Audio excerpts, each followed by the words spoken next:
சென்னை கொரட்டூர் ஏரியை சீரமைத்து பறவைகள் சரணாலயமாக அறிவிக்க வேண்டும் என்று பொதுமக்கள் கோரிக்கை விடுத்துள்ளனர். இதுகுறித்த செய்தி தொகுப்பை பார்க்கலாம். சென்னை அம்பத்தூர் மற்றும் அதனை சுற்றியுள்ள பகுதிகளுக்கு முக்கிய நீர் ஆதாரமாக விளங்கிய 990 ஏக்கர் பரப்பளவு கொண்ட கொரட்டூர் ஏரி 1970களில் சென்னைக்கு குடிநீர் வழங்கும் முக்கிய ஏரியாக இருந்துள்ளது. இப்படி சிறப்பு வாய்ந்த கொரட்டூர் ஏரி ஆக்கிரமிப்பாளர்களால் தற்போது 590 ஏக்கராக குறைந்து புதர்கள் மண்டியும் ஆகாய தாமரை சூழ்ந்தும் மிக மோசமான நிலையில் காணப்படுகிறது. பல ஆண்டுகளுக்கு முன்பு வரை சுற்றுப்பகுதி மக்கள் குளிக்க, துணி துவைக்க என பல்வேறு தேவைகளுக்கு பயன்பட்ட ஏரி 1990 காலகட்டத்தில் தொழிற்சாலைகளில் இருந்து வெளியேறிய ரசாயன கழிவுகள் கலந்ததால் முழுவதும் மாசடைந்தது.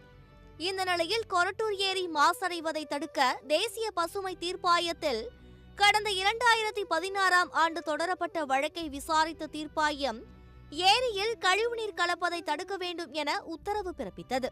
ஆனால் அதிகாரிகள் அலட்சியம் காட்டுவதாகவும் குற்றம் சாட்டுகிறார் கொரட்டூர் ஏரி பாதுகாப்பு மக்கள் இயக்கத்தின் செயலாளர் சேகரன். கொரட்டூர் ஏரி மாசடைஞ்சதுனால 2016 தேசிய பசுமை தீர்ப்பாயத்தை வழக்கு தொடர்ந்து கழிவுநீர் கலக்கிறதுக்கு தடையாணை வாங்கியிருக்கோம். தடையாணை இன்னும் வழக்கு நிலுவையில் இருக்குது. ஆனால் பேரளவில் தான் வழக்கு இருக்கே தவிர என்ன உத்தரவு போட்டாங்களோ அதை தமிழ்நாடு அரசு எதையுமே கடைபிடிக்கவே இல்லை. இன்றைய தேதி வரைக்கும் ஏரிக்குள்ள கழிவுநீர் போய்கிட்டு தான் இருக்குது.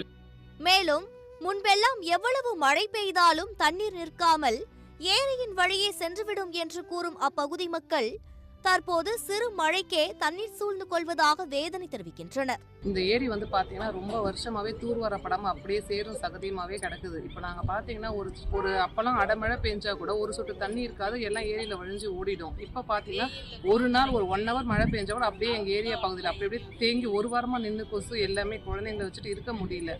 அதாவது தூர்வாரணும், சேர் அடைஞ்சு போயிருக்கு, ஆகாய தாமரை மண்டி இருக்கு. இதனால பூச்சி தொல்லை அதிகமா இருக்குது. கிளீன் பண்ணி ஆழம் பண்ணி கொடுத்தா தண்ணி நிறைய சேமிச்சு வைக்கலாம். நல்ல எல்லாருக்கும் இது யூஸ் ஆகும் இந்த தண்ணி. இது ஒரு புறம் இருக்க, கொரட்டூர் ஏரி பல வகை உள்நாட்டு மற்றும் வெளிநாட்டு பறவைகளின் வாழ்விடமாக உள்ளதால் ஏரியை சீரமைத்து பறவைகள் சரணாலயமாக அறிவிக்க வேண்டும் என்பதும் கொரட்டூர் மற்றும் சுற்றுவட்டார பகுதி மக்களின் கோரிக்கையாக உள்ளது. சத்தியம் செய்திகளுக்காக செய்தியாளர் சக்தி சரவணனுடன் சத்தியம் செய்திக்குழு.